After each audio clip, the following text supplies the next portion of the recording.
Let me share something that might feel a little uncomfortable, but it's absolutely necessary. Only 5% of women are still doing these 5 things.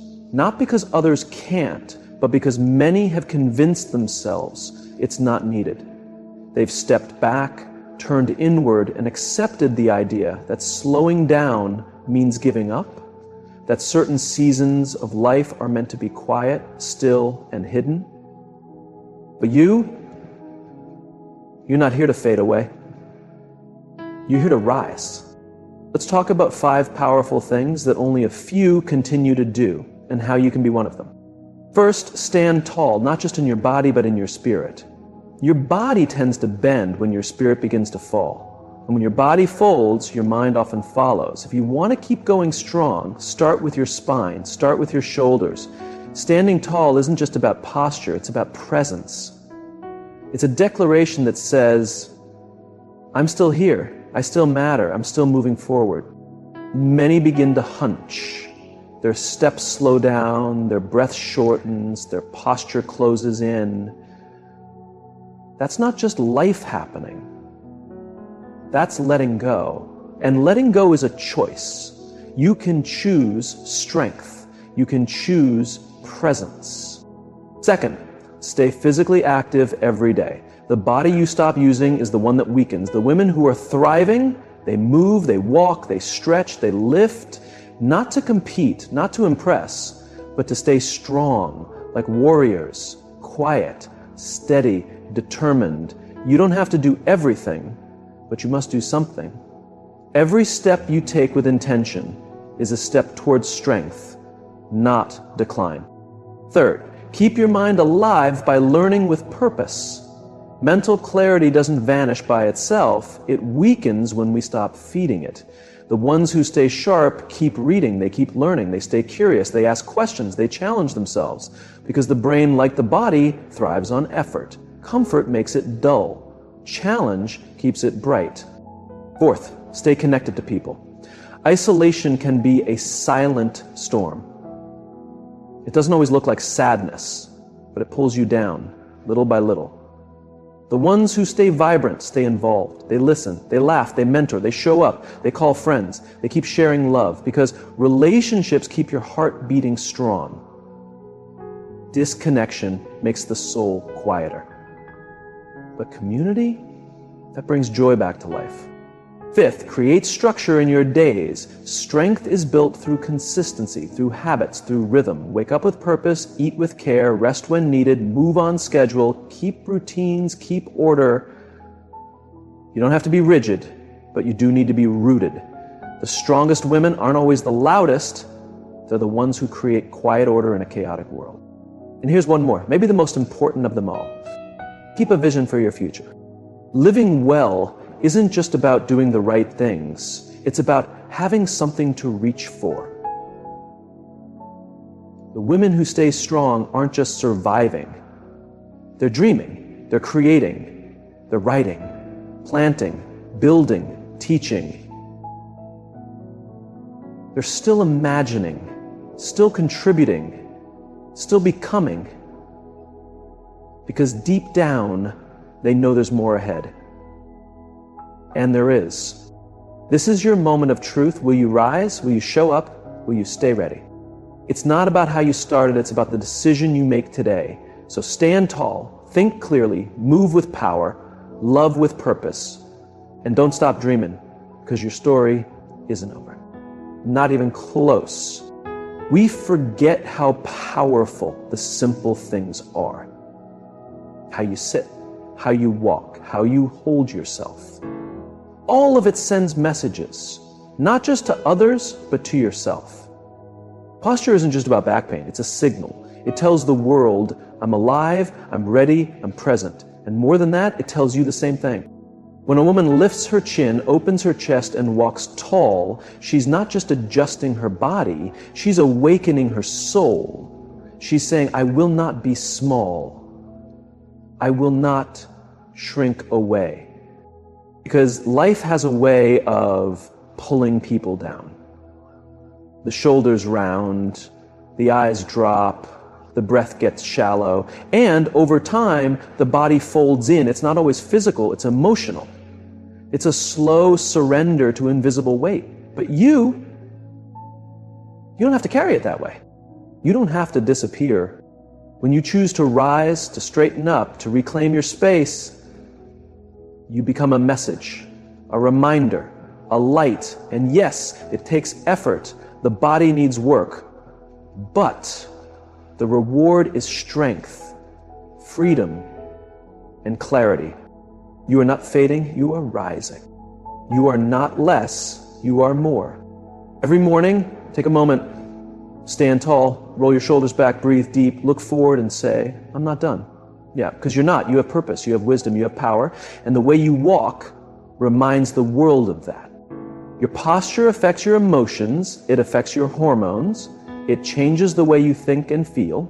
This isn't theory, it's science. Standing tall lifts your mood, sharpens your thinking, and builds confidence. You can't control everything life brings, but you can control how you show up, how you stand, how you speak, and how you lead. So start there, not with big goals or loud noise, but with a quiet decision to rise again. And then keep going. Exercise isn't just for athletes, it's for everyone. Not to look good, but to stay strong, free, and steady. Movement is a gift. It's a statement that says, I care about my strength. Too many stop moving when life gets heavy. But those who keep moving, they stay free. They stay grounded. They stay ready. You don't need to run marathons, you just need to stay consistent. A walk, a stretch, a light lift, a deep breath. It all adds up. Keeps your balance sharp, your legs strong, your heart beating with rhythm, and most of all, it builds confidence. When you feel strong, you live bold. It's never too late to rebuild strength. The body responds to effort, no matter the season. Muscles wake up, joints loosen, endurance returns. All it takes is the decision to begin and then to keep going. You are not too late, you are right on time. The ones who stay strong know this truth. Strength isn't given, it's built, it's protected, it's fought for. So fight for it, not with violence, but with discipline, with movement, with repetition, with intention. Make it a habit. Make it a lifestyle. Make it part of your identity. You're not training to impress, you're training to live fully, to rise easily, to hold yourself with power, to reach, to carry, to climb, to walk through every door life opens. And that's just the beginning. There's pride in being able to carry your own bag, in lifting your arms above your head without pain, in getting up from the floor without needing a hand. These aren't little things, they're bold declarations. I still have control. I still decide how I move through life. And when you keep that control, you keep confidence, you hold on to self-respect, you hold on to life itself. You don't need to be perfect, you just need to be steady. 10 push-ups a day, 5 minutes leaning against a wall doing squats, a quiet walk before the sun comes up. These aren't just exercises, they're acts of defiance. They're armor against the slow breakdown that tries to creep in as the years pass.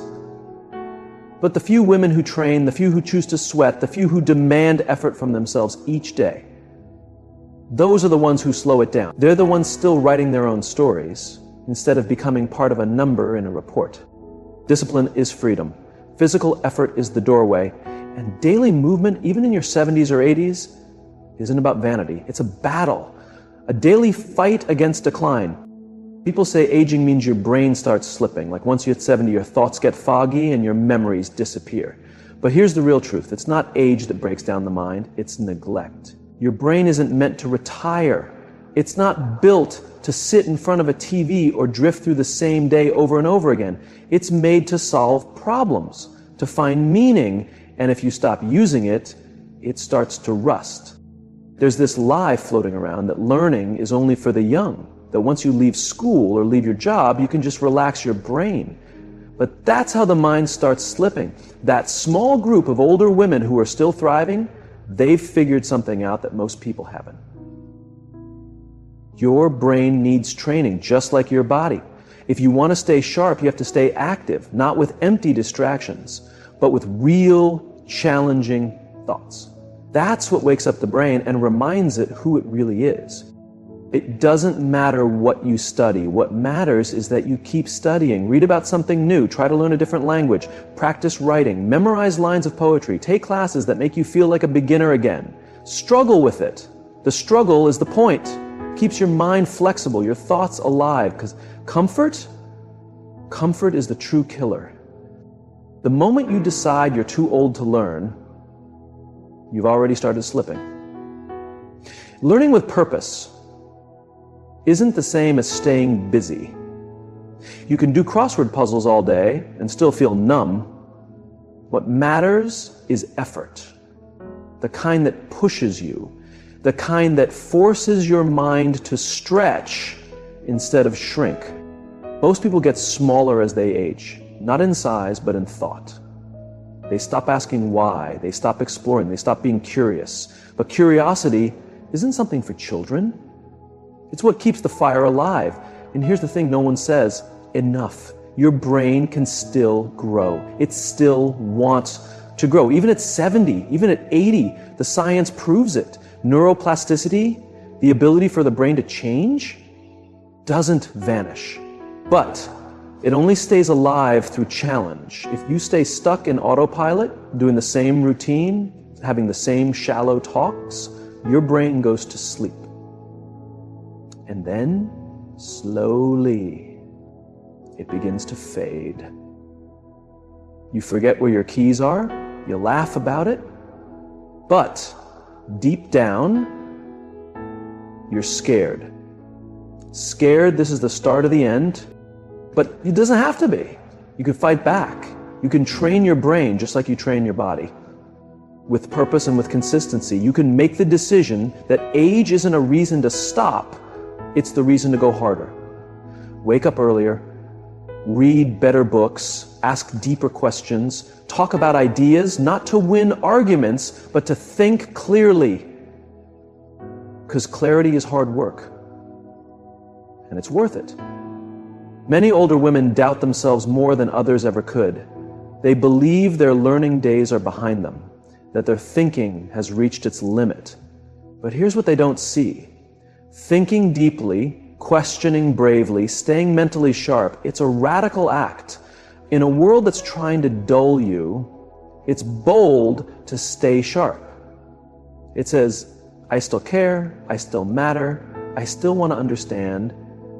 And that's more important now than ever, because the world isn't slowing down. New information is everywhere. The future will belong to those who keep learning, not just physically, but mentally. And yes, you can still learn. You can still adapt. That takes humility, the kind that says, I don't know, but I want to. It takes courage to begin again, to not have all the answers. And it takes discipline to keep showing up for yourself. The older women who live full, bright lives well into their 80s and 90s, it's not luck. It's not genetics. It's choice. They choose growth. They choose to face complexity. They keep stretching, learning, and discovering. And that's why their minds stay young. They feed their minds with what they crave: challenge, purpose, knowledge. That's not just the path. That's the reward. There's a kind of death that comes long before your heart stops, a quiet one. It sneaks in when you stop feeling seen, when you stop feeling heard, when you stop feeling needed. You feel it when no one calls, when meals are eaten in silence, when your thoughts bounce around your own head with nowhere to go. That's not just loneliness, that's isolation. And it's one of the most dangerous things a woman over 70 can face. Science has shown us that chronic loneliness is linked to higher risks of heart issues, memory loss, sadness, and even early death. It's as harmful as smoking or being severely overweight. But stats only tell a part of the story. The real pain is this: humans are meant to be connected. We're built for it. And without it, something deep inside begins to shrink, spiritually, emotionally.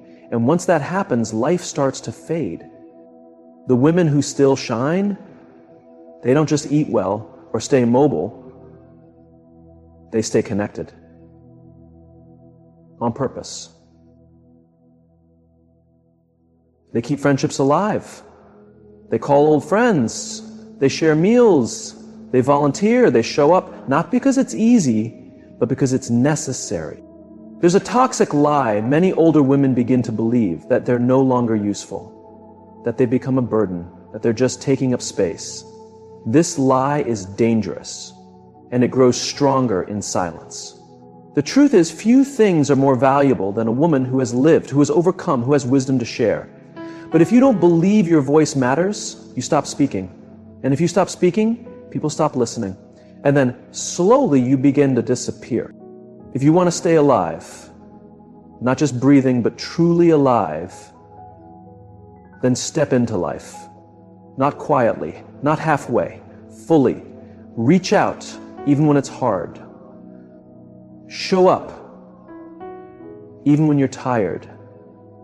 Send that message, make the call, ask someone about their life, and truly listen, because those small, real human moments, they are what make life beautiful. You don't need a crowd, just a few real, lasting connections, built with effort, with presence, with heart. And don't assume everyone's too busy. They're not. They're just waiting for someone to go first. You can be that someone at 70, at 80, anytime. You can be the one who builds the bridge. Connection is not just fun. It's healing. It's medicine. A real talk can ease blood pressure. A laugh with a friend can reduce pain. Sharing your story with someone who truly hears you can give you strength. These aren't just soft moments. They have real, powerful effects on your health and happiness. And they only happen if you stay open. Feeling disconnected doesn't mean you're broken. It means something's missing, and it can be rebuilt.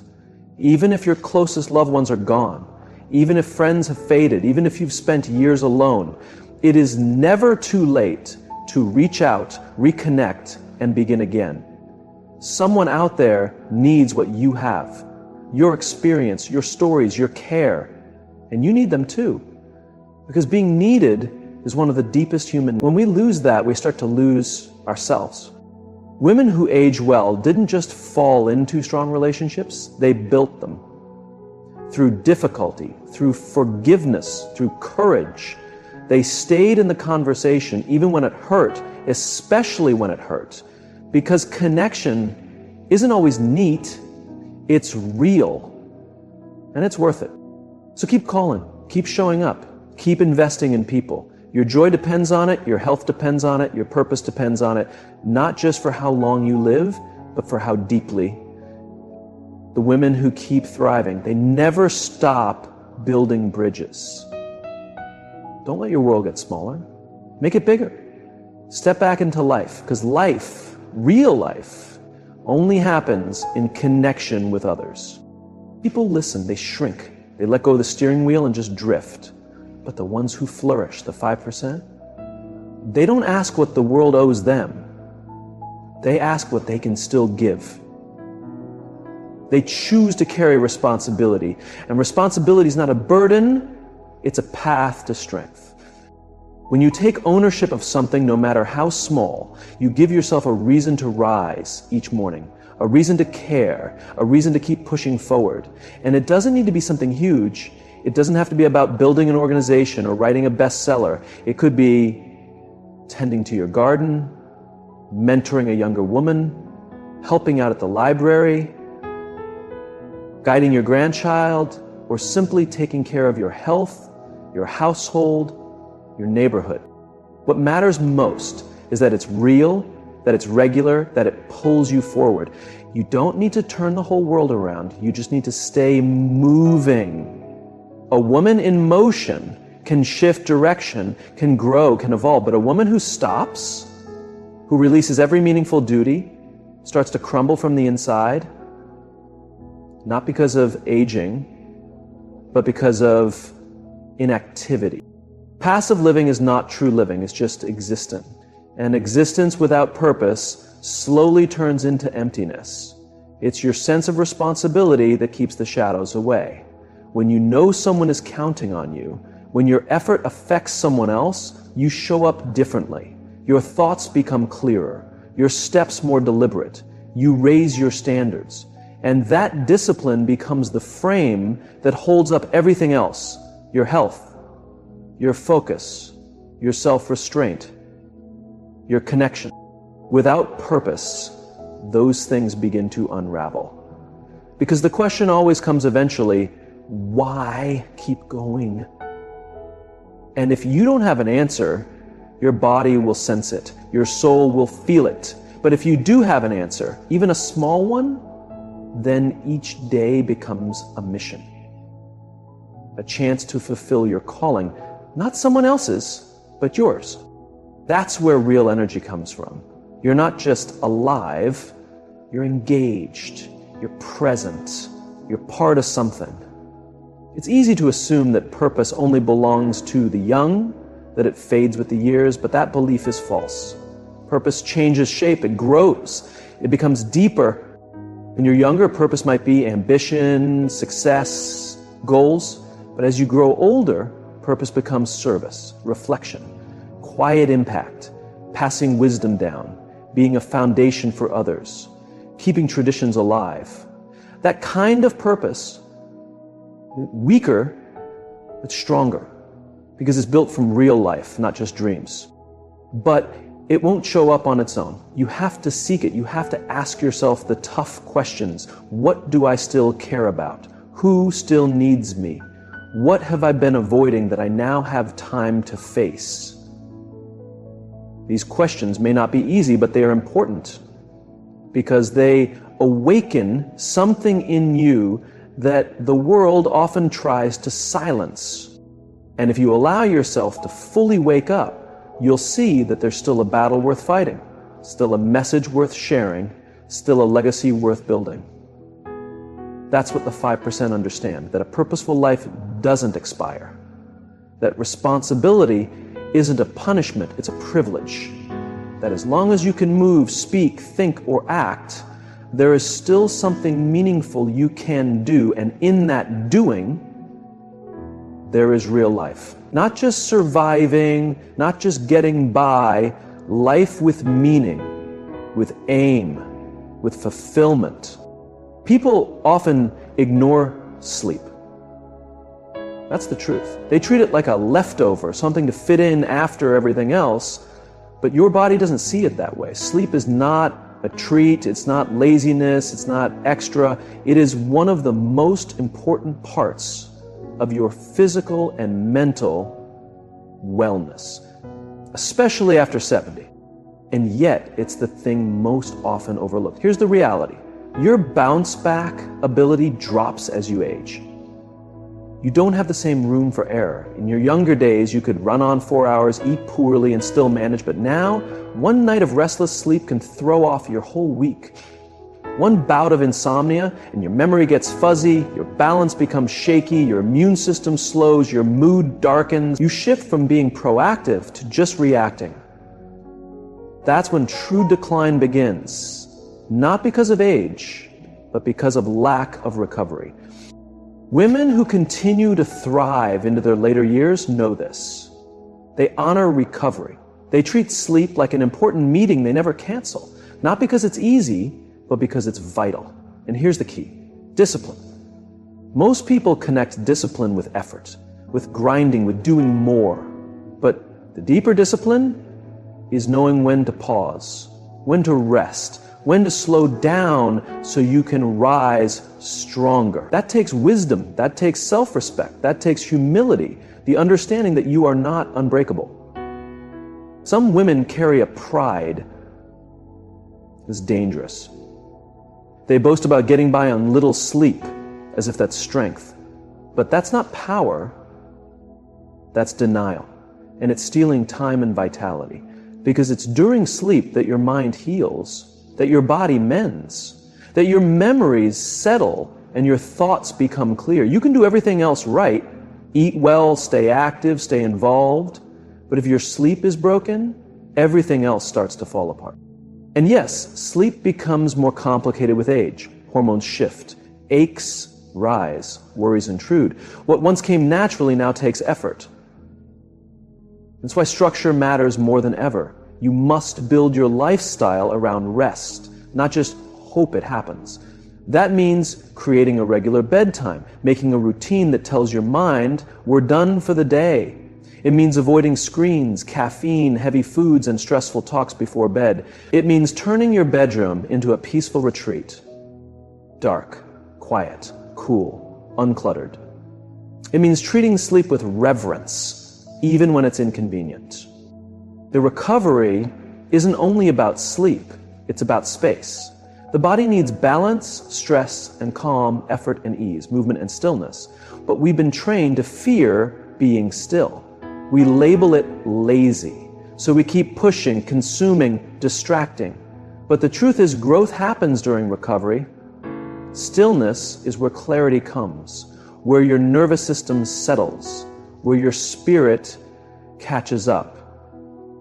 If you never rest, you never rebuild. Some of the strongest women you'll meet in their 70s and beyond aren't the ones who push the hardest.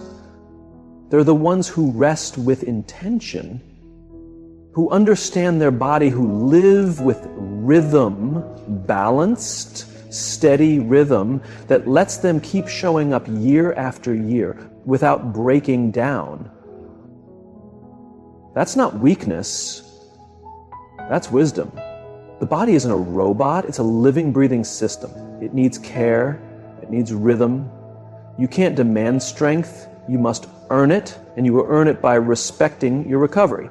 Not as an escape, but as a foundation.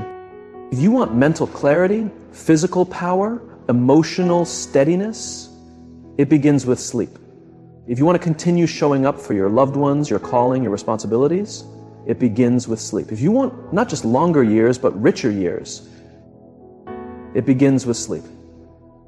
There's no shortcut, no magic fix, just a decision, night after night, to honor the body that's carried you this far, to give it what it truly needs, to put as much care into your rest as you do into your work. That's what separates the 5%, not more hustle, but more alignment, not more doing, but better restoring. Every woman faces moments when life doesn't go as planned. Hopes fade, health changes, people drift, grief shows up unannounced. And with age, these moments arrive more often. Retirement isn't always peaceful. It can be confusing. Friendships shift. The body starts changing faster than your mind can keep up. And the road ahead can feel smaller. In those moments, it's not your physical strength that holds you together. It's your inner strength, your emotional resilience, your mental backbone, the quiet courage to keep going when things no longer make sense. It doesn't mean pretending to be fine. It's not about faking a smile. It's about facing life head on with grace and grit. It's about the ability to feel pain without becoming bitter, to mourn without sinking into hopelessness, to adjust without losing your core. And that strength doesn't happen overnight. It's built over time, through experience, reflection, and choosing growth when everything in you wants to quit. Some collapse under pressure, others turn cold and shut the world out. But the ones who rise after 70, the ones who keep glowing, they stay both strong and soft. They remain rooted but open. They've learned how to stand in the storm without letting it swallow them. That's what true maturity looks like. Not ignoring pain, but weaving it into your strength.